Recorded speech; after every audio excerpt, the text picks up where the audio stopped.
There seems to me something very important about how any collection of texts begins. And I think if we think of our favourite collections of short stories, it's the first one that arrested you and first placed you in the world of this particular tale. The first poem in a collection tends to be very important to us. And when we look at Buddhist collections, they are all organised in very different ways. But I have noticed, looking through them all, that the very first poem or sutta or text is significant and in some way sets the tone for the whole collection. So whatever organising principle they use for collecting all the material for a particular collection together, we see in that very first one something of the quality of the text as a whole.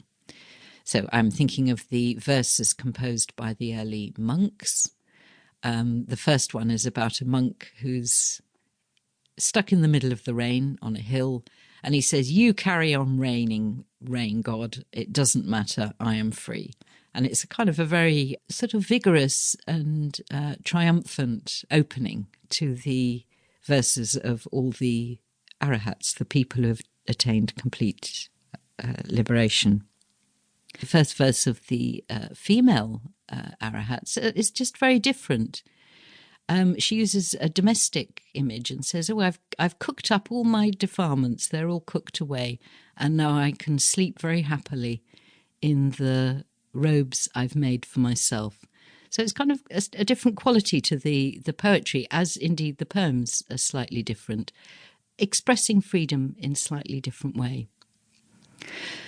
But oddly enough, the collection of suttas which is most like the Jatakas is one called the Digha, which we've looked at a little in another one in the Wise Studies series.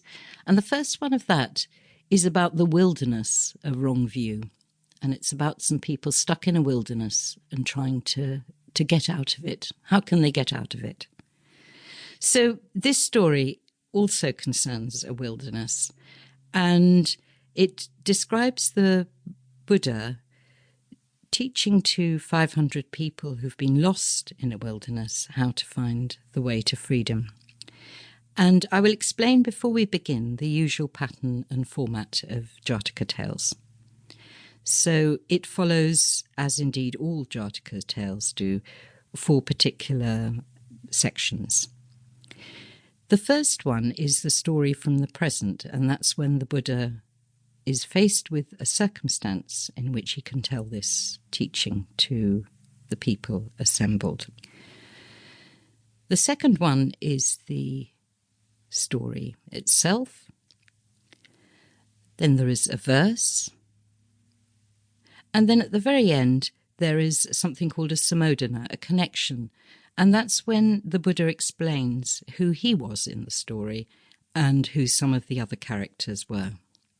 So as we will see, some characters come up a great deal in the stories as constant friends and companions or enemies of the Buddha, and are constantly enacting out the dramas that we see in the Jatakas with him.